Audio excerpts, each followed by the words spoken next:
Lit लकार पढ़ रहे थे। लिट लकार में परोक्ष लिट सूत्र पढ़ा था कि अनद्यतन भूत अर्थ को, अनद्यतन भूत की क्रिया को बताने के लिए जब धातु का प्रयोग होगा, अनद्यतन मतलब जो रात्रि बीत गई है उसके 12 बजे से लेकर के आगे अनंत काल तक, तो अनद्यतन भूत परोक्ष है, परोक्ष होना चाहिए। तो अनद्यतन भूत परोक्षार्थ वृत्ते है धातु हो, उस परोक्ष अर्थ को बताने के लिए जब धातु का आवर्तन या धातु की वर्तमानता उस क्रिया को बताने के लिए होगा तो लिट लकार होता है। ये हमने देखा था। उसके बाद हम उगागम हमने किया था। उगागम करने के बाद में स्थिति हमारी बन गई थी भूव और आ। भूव और आ इस दशा में, भू और आ इस दशा में सूत्र है लिटि धातु और अनभ्यास से। लिटि धातु और अनभ्यास से क्या कहता है कि लिटि परे अर्थात लिट लकार पर में हो, अर्थ लिट लकार में अनभ्यास धात्वयवस्य, अनभ्यास धात्वयवस्य जिसकी अभ्यास संज्ञा नहीं, यानी अभ्यास रहितस्य धात्वयवस्य एकाचः प्रथमस्य देयस्तः, यानी एकाचकस्य धात्वयवस्य प्रथमस्य द्वयस्तः, एक अवयव वाला एकाच जो धातु अवयव है, एक स्वरवर्ण वाला जो धातु का अवयव है उसके प्रथम को द्वित्व होगा, है ना। प्रथम को द्वित्व होगा ऐसा क्यों कहना पड़ा, क्योंकि जैसे भूव है तो भूव में एकाच का यदि हम विचार करेंगे तो भू भी एकाच है, ऊव भी एकाच है, केवल ऊ भी एकाच है, और पूरा भूव जो समुदाय है वो भी एकाच है। ठीक है, तो सब मिला करके भूव इस समुदाय का ही द्विरुच्चारण यहाँ होता है, भूव का ही द्वित्व होता है।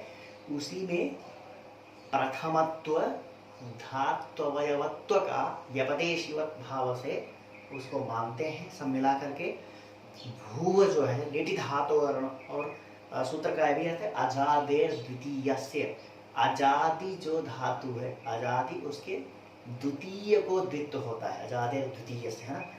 तो धातु का जो अवयव, धातु अवयव से एकाच धातु अवयव से, जो एक स्वरवर्ण वाला जो धातु अवयव है उसके प्रथम को, और अजादि जो है उसके द्वितीय को, यह द्वित्व होता है। अब यहाँ पर हम द्वित्व करते हैं किसको, भूव को। पूरे भूव ये जो समुदाय है पूरे समुदाय को द्वित्व होता है। ठीक है, तो भूव इसको हम द्वित्व करेंगे तो क्या बन जाएगा, भूव आ,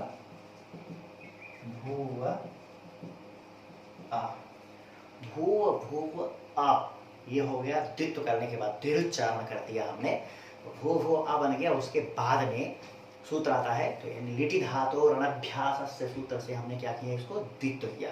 द्वित्व करने के बाद पूर्वोभ्यासः, पूर्वोभ्यासः सूत्र आता है, वो क्या कहता है, अत्र ये द्वे विहिते तयोः पूर्वो अभ्यास संज्ञा स्यात्। अत्र यहाँ पर, अत्र धातु के अधिकार में जो कार्य चल रहा है या जो द्वित्व कार्य हो रहा है, लिटि धातु और अभ्यास से जो द्वित्व हुआ है, इसमें जो द्वे विहिते जो द्वित्व हो चुका है, दो हो चुके हैं, उसमें पूर्वो, पूर्व में है, पूर्व में कौन है, पूर्व में ये पूर्वो अभ्यास संज्ञा स्यात्, उसकी क्या हो जाएगी, अभ्यास संज्ञा।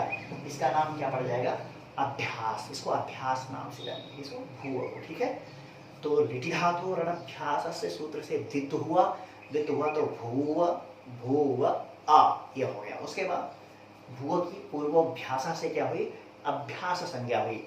अभ्यास संज्ञा होने के पश्चात पूर्वोभ्यास ने जो द्वित्व जो विहित है, जो दो उच्चारण हुआ है, उसमें जो पूर्व है, पूर्व में क्या है, भू हुआ तो भू पूर्व है, इससे क्या हो जाएगी, अभ्यास संज्ञा। अभ्यास संज्ञा हमने कर दी, तो अभ्यास संज्ञा करने के बाद एक सूत्र है हलादिशेषः। हलादिशेषः क्या कहता है कि हलादि अभ्यासस्य आदिर हल शिष्यते। अभ्यासस्य आदिर हल शिष्यते, अन्यो अन्ये हलो लुप्यन्ते। ठीक है, तो हलादिशेषः का क्या अर्थ है? अभ्यासस्य, अभ्यास संज्ञा जिसकी हुई है, जिसकी अभ्यास संज्ञा हो चुकी है, उस अभ्यास का आदि, अभ्यासस्य आदिर हल, हल माने व्यंजन वर्ण, तो जिसकी अभ्यास संज्ञा हो चुकी है उसका जो आदि है, आदि जो हल है, प्रथम जो व्यंजन वर्ण है, वही शिष्यते, वही शेष रहता है।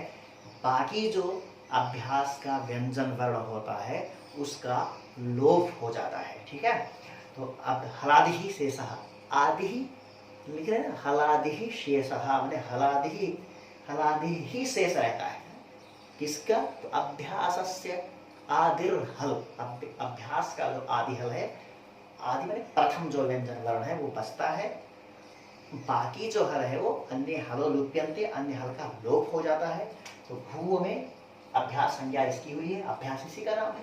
तो अभ्यास क्या हुआ? भू, तो भू का जो आदि हल है यानी भा, ये शेष रहेगा, जो वाह है इसका लोप हो जाएगा। तो इसलिए क्या बन जाएगी? भू भू आ। ठीक है, तो अभ्यास का आदि हल शेष रह गया तो भू, अन्य जो हल था वाह उसका लोप हो गया। कैसे? हलादि शेषः से अन्य हल का लोप हो गया, बचा क्या? भू भूव आ। इसके बाद में सूत्र एक आता है ह्रस्वः। ह्रस्वः सूत्र आता है, वो ह्रस्व करता है। किसको ह्रस्व करता है? अभ्यासस्याचो ह्रस्वस्यात्। अभ्यास का जो अच है, अभ्यास का अच मतलब स्वरवर्ण, जिसकी अभ्यास संज्ञा हो चुकी है उसका जो स्वरवर्ण है उस है अभ्यासस्य अचः ह्रस्वः स्यात्। अभ्यास का जो अच है, अभ्यास का जो स्वर वर्ण है उसको क्या हो जाएगा? ह्रस्व हो जाएगा। तो ये अभ्यास संज्ञा हो चुकी है, इसका ऊ दीर्घ उकार है, तो इसको क्या हो जाएगा? ह्रस्व हो जाएगा। ह्रस्व हो जाएगा तो स्थिति क्या बन जाएगी? भू भू आ, भू भू आ। तो ह्रस्व सूत्र से अभ्यास का जो दीर्घ उकार था उसको हमने ह्रस्व कर लिया, तो स्थिति क्या बन जाती है? भू भूव अ। उसके बाद सूत्र आता है भवतेरः। भवतेरः क्या कहता है? भवतेः अभ्यासोकारस्य अह स्यात् लिटि।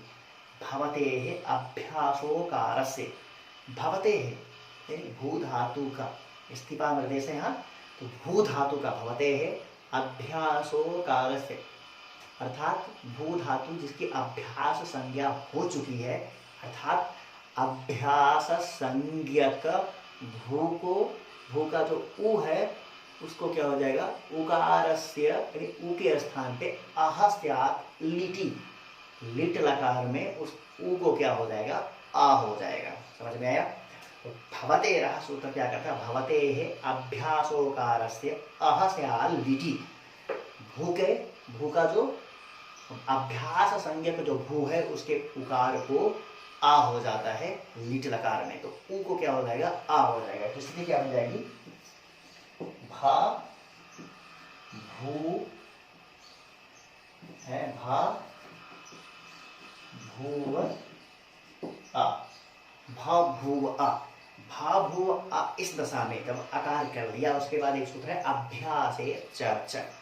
ये क्या करता है? चर तो करता है। इसमें इसका जो अर्थ है कि अभ्यासे झलाम चरः सिहु जशश्च। चर्त और जस तो दोनों करता है ये। अभ्यास में जो झल वर्ण है, अभ्यास का जो झल करता है, जिसकी अभ्यास संज्ञा हो चुकी है, अभ्यास संज्ञा इसमें पूर्वोभ्यासा से हमने प्रथम भू की है, वही चल रहा है अभ्यास संज्ञा भार। तो अभ्यास का जो झल है ना, अभ्यास से झलाम उसको चरः हो जाएगा, चर। ठीक है, उसको चर हो जाएगा। जसश्च और जस भी होगा, तो इसलिए उसका सारा जब जस और चर को मिलाते हैं तो वृत्ति में क्या लिख रहे हैं? झषाम जशः खयाम चरः इति विवेकः। अंतिम जो इसका रहस्य, अंतिम तत्व ज्ञान आता है कि झष प्रत्याहार में जो वर्ण है उनको चश हो जाता है, और जो खय प्रत्याहार के जो वर्ण है उनको चर प्रत्याहार का वर्ण हो जाता है। ठीक है, तो अभ्यास का ये झष है, अभ्यास का क्या है ये झष। झष में आता है झ भ घ ढ भा गया, द्वितीय अक्षर है ये झष में, झभय सूत्र के झा से शुरू होता है। तो झभय का जो झ भा भा द्वितीय अक्षर आएगा, तो भा जो है वो आ गया झष में, तो उसको क्या हो जाएगा जस का वर्ण हो जाएगा। तो जस में भा का उच्चारण स्थान क्या है, भा का ओष्ठ है और बा का भी ओष्ठ है, तो भा के स्थान पे बा आदेश हो जाता है। ठीक है, तो अभ्यास से सूत्र से चत्व करके बा को क्या हो जाएगा, भा को क्या हो जाएगा बा, बा हो जाएगा। बा होने के बाद में बन गया बा भू वा, और वा का इसमें मिल जाएगा बहु, वर्ण सम्मेलन कर देंगे तो बहु ये सिद्धि बन जाएगी। ठीक है, तो इस तरह से बभुओं की सिद्धि हमने लिट लकार में बनाया। इसके आगे भी जितनी सिद्धियां हैं इसी तरह से बनेंगी। फिलहाल हम बभुओं की एक ही सिद्धि लिख करके आप लोगों को दिखाते हैं। हमें बभुव बनाना है, तो बभुव बनाने के लिए सबसे पहले भू, भू इत्यस्मात् धातोः, भू इस धातु से, भू इत्यस्मात् धातोः, इस धातु से क्या करेंगे परोक्षे लिट से लिट लकार लाएंगे। ठीक है, परोक्षे लिट से लिट लकार लाएंगे और अनुबंध लोप कर देंगे। मैंने सीधा इसमें लिख दिया है भू, है ना, भू परोक्षे लिट इत्यनेन लिट लकारे अनुबंध लोपे। लिट लकार करेंगे और अनुबंध लोप करेंगे तो क्या बचेगा, ये बचेगा भू और ला, भू और ला, भू और ला। इसको बचने के बाद में, है ना, शेष जब अनुबंध लोप किया तो ई और टा का अनुबंध लोप हो गया, बचा क्या ला, भू ला। इस स्थिति में शेषात् कर्तरि परस्मैपदम इत्यादि सूत्र सहकारेण टिप्त झी, भू शेषात् कर्तरि परस्मैपदम और इत्यादि सूत्र सहकारेण, फिर क्या करेंगे टिप्त झी इति सूत्रेण टिप प्रत्यय अनुबंध लोपे, है ना, टिप प्रत्यय अनुबंध लोपे, टिप प्रत्यय करेंगे और अनुबंध लोप करेंगे तो क्या बचेगा भू और ती। ठीक है, शेषात् कर्तरि इत्यादि सूत्र सहकारेण कार्ति परस्मैपदम, शेषात् कर्तरि परस्मैपदम इत्यादि सूत्र सहकारेण टिप्त झी सूत्रेण टिप प्रत्यय करेंगे और अनुबंध लोप करेंगे। अनुबंध लोप करेंगे तो क्या बचेगा भू और ती। भू ती होने के बचने के बाद में इस स्थिति में हमको क्या करना है, परस्मयी पदानाम हड़ालत स्वस्थलत होषणलोमाः जो सूत्र पढ़ चुके हैं उससे हम टिप के स्थान पे जो ती आया है उसके स्थान पे क्या करेंगे हड़ल आदेश कर देंगे। देखिए यहाँ परस्मयी पदानाम हड़ालत स्वस्थलत होषणलोमाः इत्यनेन हड़लादेशे अनुबंध लोपे। हड़ल आदेश करेंगे और अनुबंध लोप करेंगे तो णा और ला का अनुबंध लोप हो जाएगा, क्या बचेगा आ। स्थिति कह रही है भू और आ। ठीक है, ये दोनों लाइन का एक ही तत्व है, ये दोनों लाइन का एक है ना, तो क्या बचेगा भू और आ। भू और आ इस दशा में भूओ उग लिंग लिटोः सूत्र से उग का आगम होगा। भू उग लिंग लिटोः इत्यनेन उगागमे अनुबंध लोपे। भूओ उग लिंग लिटोः से हम उग का आगम करेंगे और अनुबंध लोप करेंगे। जब अनुबंध लोप करेंगे तो उसमें क्या बचता है केवल हलंत वा। तो स्थिति क्या रहती है भूव आ। भूव आ इस दशा में इसके बाद का जो कार्य है लिटि धातो रणभ्यास से, लिटि धातो रणभ्यास से क्या करता है द्वित्व कर देता है। तो भू को द्वित्व करेगा तो क्या स्थिति बन जाएगी भूव भूव आ। द्वित्व करने के बाद में भू आ बनेगा। अब इसके बाद की जो प्रक्रिया है इस तरह से है, आप देखिए द्वित्व करके स्थिति क्या बन गई है, स्थिति बन गई आपकी भूव भूव आ। अब इस दशा में हलादि शेषः सूत्र आएगा,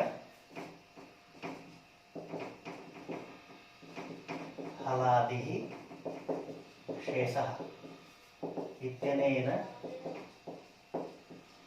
हलादि शेषे। इसे हलादि शेष करेंगे। हलादि शेष करेंगे तो क्या बचेगा यहाँ हलादि शेषा से भू भूव आ, भू भूव आ, ये हलादि शेषा से जब हलादि शेष करेंगे क्या बच जाएगा, भू भूव आ। ठीक है, इसके बाद क्या करेंगे, इसके बाद आएगा सूत्र ह्रस्व, ह्रस्व सूत्र लगेगा, ह्रस्व इत्यनेन, ह्रस्व इत्यनेन, ह्रस्व, ह्रस्व सूत्र से हम ह्रस्व कर देंगे तो स्थिति क्या बन जाएगी, भू भूव आ। ह्रस्व सूत्र से ह्रस्व करने के बाद जो दीर्घ उकार आता है भू, उसको ह्रस्व हो गया तो भू भूव आ हो जाएगा। ह्रस्व करने के बाद में सूत्र आएगा भवतेरः, भवतेरः इत्यनेन अत्रे कृते।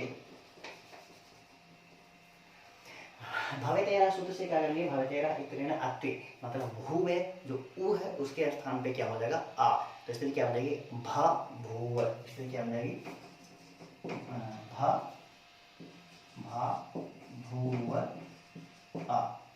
इस दशा में भा भू आने के बाद में सूत्र आपने पढ़ा अभ्यासे चर्च, इससे इत्यनेन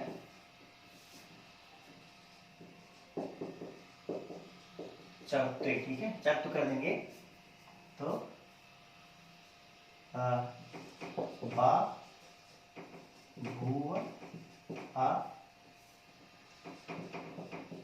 वर्ण सम्मेलने क्या बन जाएगा, बा भूव, ठीक है, इति सिद्धम। भवतेरः तो सीधा सा पूरी प्रक्रिया आप आगे एक बार ध्यान दे लीजिए, लिख दिया तो लिखने से भी समझ में आ गया। वहां तक हमने देखा था भूव भूव द्वित्व करने के बाद में हलादि शेषा से हलादि शेष किया तो भू बचा, उसके बाद में ह्रस्व सूत्र से ह्रस्व किया तो भू हो गया, फिर भवतेरः से ऊ को अत्व कर दिया तो भा भू हो गया, फिर अब यहाँ से चर से हमने चर्त किया, जस्ट हुआ यहाँ क्योंकि भैया झलाम जशः, जस्ट हो गया यहाँ, तो जस्ट हो गया भा, भा को क्या हो गया जस्ट बा, तो स्थिति क्या बनेगी, बाभू आ। अब वर्ण सम्मेलन करेंगे तो बभू बन जाएगा। ठीक है, तो इस तरह से हमने बभू की सिद्धि बनाई कि सबसे पहले परोक्ष लिट से भू इत्यस्मात् धातोः, भू धातु से परोक्ष लिट से लिट लकार लाएंगे, अनुबंध लोप करेंगे, क्या बचेगा, ला, भू ला। इस स्थिति में वही शेषात् करते ही परस्मै पदम इत्यादि सूत्र की सहायता से तिप्तस जी सूत्र से ति प्रत्यय लाएंगे, अनुबंध लोप करेंगे तो भू ती ये दशा होगी, है ना। उसके बाद में परस्मै पदानाम रणत सुस्तर सुषण लोमाह सूत्र से हम ती के स्थान पे रणल आदेश कर देंगे, है ना, रणल आदेश करेंगे, रणल का भी अनुबंध लोप करेंगे तो रणा और ला चला जाएगा, आ बचेगा भू आ। भू आ इस दशा में, भू आ इस दशा में भूओ उलिंग लुटो हो, भूओ उलिंग लुटो से उक का आगम होगा, अनुबंध लोप होगा तो हलंत वा बचेगा, तो इस तरीके क्या बनेगा, भूव आ। भू आ इस दशा में लिटि धातु और अभ्यास से सूत्र से क्या हो जाएगा, द्वित्व हो जाएगा, तो स्थिति क्या बनेगी, भूव भूव आ। फिर हलादि शेषा से शेष करेंगे, हलादि शेष एक शेष करेंगे तो क्या बनेगी स्थिति, भू भूव आ। फिर ह्रस्व से ह्रस्व करेंगे तो भू भूव आ। फिर भवतेरः से आत्व कर देंगे तो भा भूव आ। फिर अभ्यास से चर से जस्ट कर देंगे, बा को जस हो जाएगा बा, तो बा भूव आ, वर्ण सम्मेलन करेंगे क्या बन जाएगा, बभूव। इस तरह से बभूव सिद्धि बनेगी। तो बभूव सिद्धि आप लिखिए, कॉपी में नोट करिए, क्योंकि आगे जो सिद्धि है बिल्कुल इसी आधार पर चलेंगे, है ना। ठीक है, आज की कक्षा यहीं पर पूर्ण करते हैं। धन्यवाद। नमो नमः।